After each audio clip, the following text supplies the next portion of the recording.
RTC అంటే మనకు గుర్తొచ్చే ఎర్ర బస్సు రూపం అనేది మార్చుకుందండి. ఇప్పుడు మనం ఎక్కడ చూసినా సరే ఈ ఎలక్ట్రిక్ బస్సెస్ అనేవి మనకు కనిపిస్తాయి అన్నమాట. గ్రీన్ బస్సెస్ అన్నమాట.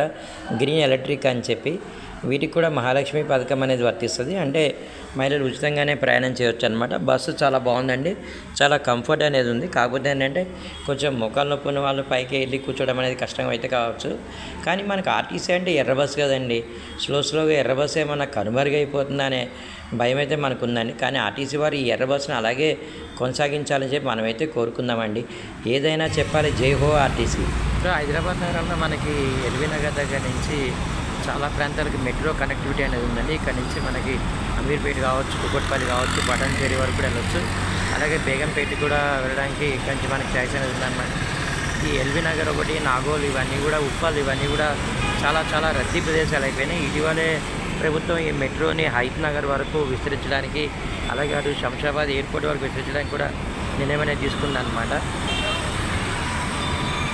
చూడండి, మన సాంప్రదాయ బస్సు అయితే మనకు కనబడుతున్నాయి ఇక్కడ.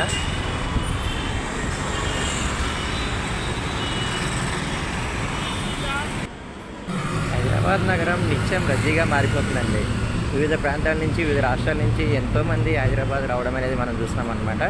దానికి తగ్గట్టుగానే ఇక్కడ బస్సుల ఏర్పాటు కూడా ఇక్కడ ఏమైనా జరిగింది. ఒకప్పుడు ఆర్టీసీ అంటే ఎర్ర బస్సే మనం చూసేవాళ్ళం. ఇప్పుడు ఏంటంటే రకరకాలైనటువంటి ఎలక్ట్రిక్ బస్సులు కూడా వచ్చేసినాయి అనమాట.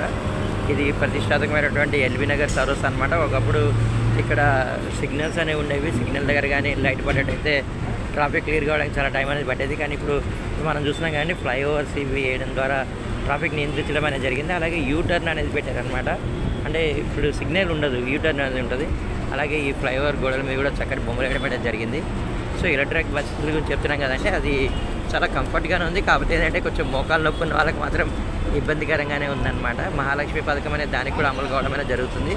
ఇప్పుడు మనం ఉన్నటువంటి ఏరియా పేరు ఎల్బీ నగర్ చౌరస్తా అంటారండి. ఇక ఇది చాలా కనెక్టింగ్ ఏరియా అనమాట. ఇక్కడ నుంచి ఆరామ్ ఘర్ కూడా వెళ్ళడానికి ఛాయిస్ దారి అనేది ఉంటుంది అనమాట. చెంపాపేట, కర్మన్ ఘాట్ ఇవన్నీ కవర్ అయితే ఇటువైపు వెళ్తే మనకి ఉప్పల్, యాదగిరిగుట్ట ఇవన్నీ వస్తాయి అనమాట. ఇటు ఎక్కువ బాగా వెళ్ళే నెంబర్ బస్సు 300 నెంబర్ బస్సు వెళ్తుంటుంది. సో ఇటువైపు మాత్రం అన్ని సికింద్రాబాద్ కవర్ అయ్యే రోడ్ అండి ఇది. చూసినాం నిత్యం రద్దీగా ఉండేటటువంటి ఇలాంటి కూడళ్ళు హైదరాబాద్ నగరంలో చాలా ఉన్నాయన్నమాట. చూసారంటే మన సాంప్రదాయమైనటువంటి ఎర్ర బస్సు మనం చూసినప్పుడు ఎంతో మనసుకు ఆనందం అయితే కలుగుతూ ఉంటుంది. సో అక్కడ మీరు చూసారండి ఎలక్ట్రానిక్ బస్సెస్ కోసం చూసారా. తెలంగాణ రాష్ట్రంలో మాత్రం మహాలక్ష్మి పథకం అనేది చాలా సక్సెస్ఫుల్గా అమలు అవుతుందండి. ఇక్కడ మెట్రో బ్రిడ్జ్ అనేది ఉంది. ఇక్కడ ఎల్బీ నగర్లో నుంచి మెట్రో కనెక్టివిటీ అనేది ఎక్కువ ఉందన్నమాట. Signing off Venkat from